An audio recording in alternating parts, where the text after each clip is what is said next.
finally here. Hey, I'm Seth, and I'll unbox pretty much anything, and today I'm unboxing the highly anticipated Xbox Series X.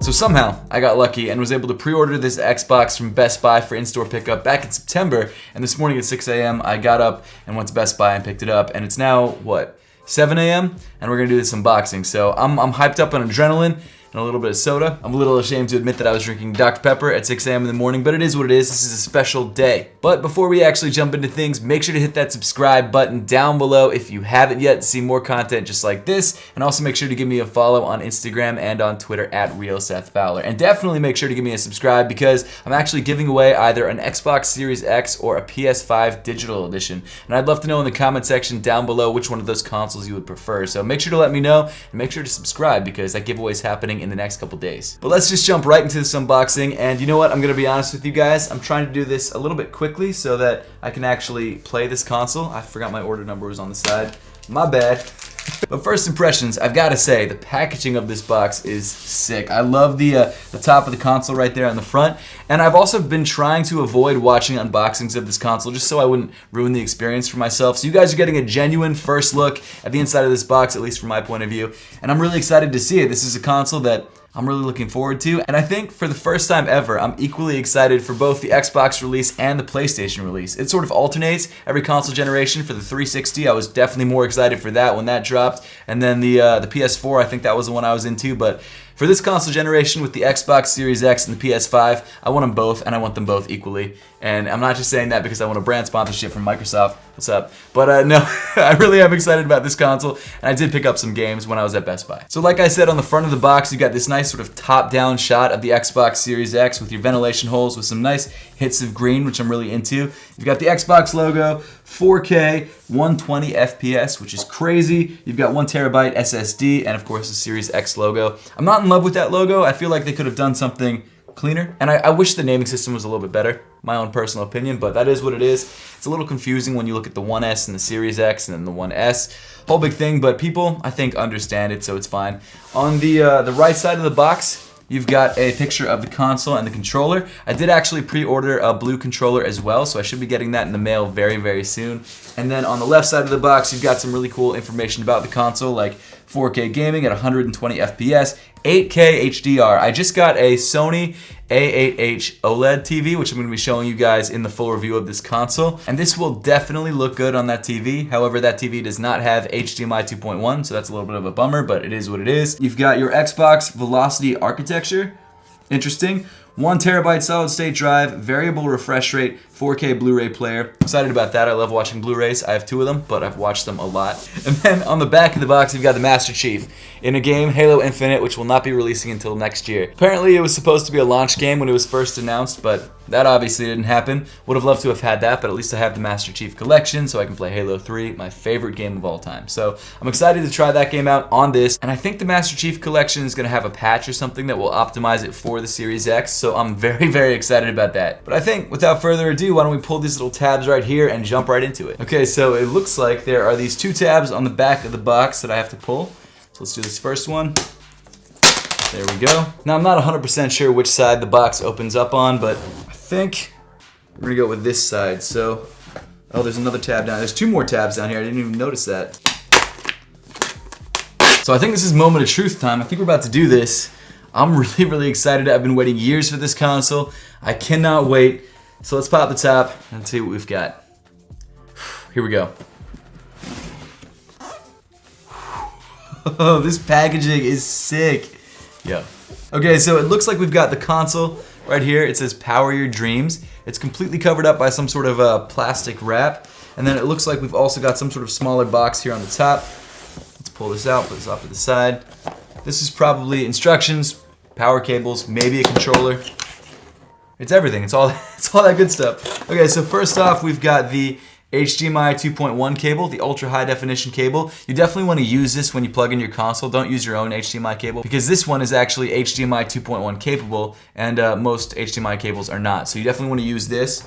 You've also got the power cable, and I would assume that the brick is inside the console. So you've got that as well. And then your instruction manuals, your quick start guide, product regulatory guide right there. Not even gonna open that. And then the controller, which I've never seen an Xbox Series X controller in person. I don't think most people have yet, but this is it. Here we go. Oh, look at that. It looks, let's be honest, very similar to the Xbox One X or Xbox One controller. But hey, you know what? It's still cool and new.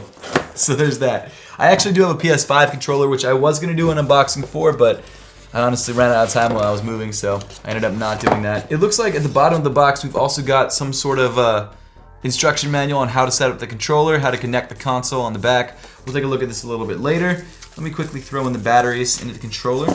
I'm kind of disappointed they're still using AA batteries in these controllers, but it is what it is. I guess it's easy to replace them if you need to. I think you can probably buy a battery replacement kit, possibly, but I'm not 100% sure. I'm sure you will be able to in the future. I'm just not sure if it's available now. Oops. Oh man, did I just break it as soon as I got it? That'd be a bummer. There we go. No, we're good. Let me power on the controller. There we go. It's not that different from the Xbox One's controller. It does have a slightly different Xbox button in the middle. It's flat. It doesn't have that sort of curvature to it. The D-pad is slightly different as well, and the buttons on the back are not gloss anymore. They're matte with some texture, so it's a little bit easier to click them, which I appreciate. There's also like a pretty intense texture on the back, one that you can really feel in hand, and I really like it because it means it's gonna give me more grip, which is obviously pretty important. You've got a new button, you've got a share button right there, but that honestly is about it when it comes to this controller. Weight-wise, pretty much the same. Button layout's exactly the same. It's a lot more of the same, except this time around you have a USB-C on the back. That's pretty much the only real difference. Put everything off to the side and let's get into the console itself. I have yet to see this in person. I've never seen this console before, so I'm really, really stoked on it. What's the best way to pull it out? This way, maybe? Here we go. There we go. Let's try not to drop the box or the console. There we go. Better to be safe than sorry. So here is the console. It's heavy. This is crazy heavy. I think this is the bottom because I can feel the sort of rubber foot on it. You've got Power Your Dreams wrapped around the center. So I guess I can pull it off on the bottom. There we go. I'm about to power my dreams right now. Shout out Xbox. This is nuts. Look at this. I love the top of it. That's so sick. I didn't think it was gonna be this heavy. There we go. The Xbox Series X looking really nice and fresh in this matte black finish. It is a beefy, it is a monolith, I think is a good word to describe this console. But you can turn it on its side like this, which I think is how I'm gonna actually have it in my TV console because I don't have anywhere to stand it upright. But I think it looks better upright. So this is it on the side, if you happen to have it on the side. You've got the rubber foot on the bottom, which is circular, which I actually thought would spin, so you could kind of turn it if you wanted to, but that's not the case. It just kind of stays still. It really does stick to the ground though with this rubber foot, like it's not going to move anywhere, which is great. It's also a pretty heavy console too, so you're not really going to knock this over anytime soon. So on the front of the console you've got the power button, which is also the Xbox button right there. You've got the disc eject button and of course the disc tray or the disc slot right there. And then you've got what I'm assuming is the controller pair button right there and then a USB slot. On the back you've got two different HDMI ports. You've got this area for your expandable storage right there, which is kind of expensive, let's be honest, and it's proprietary. You have to use Xbox proprietary expansion packs, which are kind of frustrating. You've got your Ethernet port right there. You've got your HDMI out. You've got your power out. And then you've also got this locking port right here if you want. And then on the top of the console, my absolute favorite part of the console, I almost just hit myself in the face with that. You've got the ventilation holes, which have this really nice sort of curvature to them. And what I really like about them is that they're actually painted green on the inside, so it looks like the console is always on, which is kind of crazy. At first, when I saw this console online, I thought that that was actually an LED coming out from the inside of the console, but nope, just paint. Still looks good though. There we go, the next generation right here. Looking really, really good. And a lot like a refrigerator, but I'm into it for sure. So I wanted to compare this console size-wise to the outgoing Xbox One S, which is the only Xbox I have at the moment. It's right here. There it is next to the Xbox One S. It's about the same height. It's ever so slightly taller, but it's also way thicker, but at the same time, way thinner because it's more of a cube, or I guess an extruded rectangle rather than a DVR-sized box. It's interesting that while the overall design of the console changed pretty dramatically, the design language hasn't changed. It seriously looks like they zoomed in on these little holes on the side of the 1S to get the 1X, which, you know, I'm not even mad at. I think it's a good look. And even though this console is heavy, it's large, it's a chunk, I still love it. I think it's a good looking console, and especially underneath a TV stand, you're not even gonna really see it. It's so simple and understated. But actually, while I have these two consoles here, what I'm gonna do is grab my PS4 Pro and give you guys a quick size comparison of that as well. And once my PS5 comes in, I'll do an even better size comparison with all four of the consoles, but that console's insanely huge, so that'll be really fun to see. But it's a pretty average sized console, at least from the front. It's definitely wider, it's definitely more rectangular than these other consoles, but it's a good looking console, and I like the aesthetic. I also love the fact that it has a foot. None of these other consoles really have feet. They have some rubber pads on the bottom, but that's about it, which I guess this has too on the side if you want to lay it sideways, like I think I will actually lay it. Oops. Ugh. Hope I didn't. It's plastic, it's fine. You know, while I'm at it, why don't I give you guys a comparison of the controllers too. So here is the brand new Xbox Series X controller, or Xbox Series controller, next to the Xbox One controller. They're very, very similar. Obviously, the color is different, but it's a pretty similar controller. Like I said, there's a little bit of a difference near the top of the controller. The D-pad is slightly different. The analog sticks are also slightly different. The back of the controller also, you changed from glossy buttons to more matte buttons with textures. And I feel like weight-wise, they're almost identical. Like, I really can't feel a difference at all. You know what's crazy? I actually think I prefer the Xbox One controller. I just like that little extra bit of surfacing right there. I feel like that's a nice touch. This one feels a little bit too plain for me, which I realize I just said I love the minimal aesthetic, so it's kind of weird that I'm saying this, but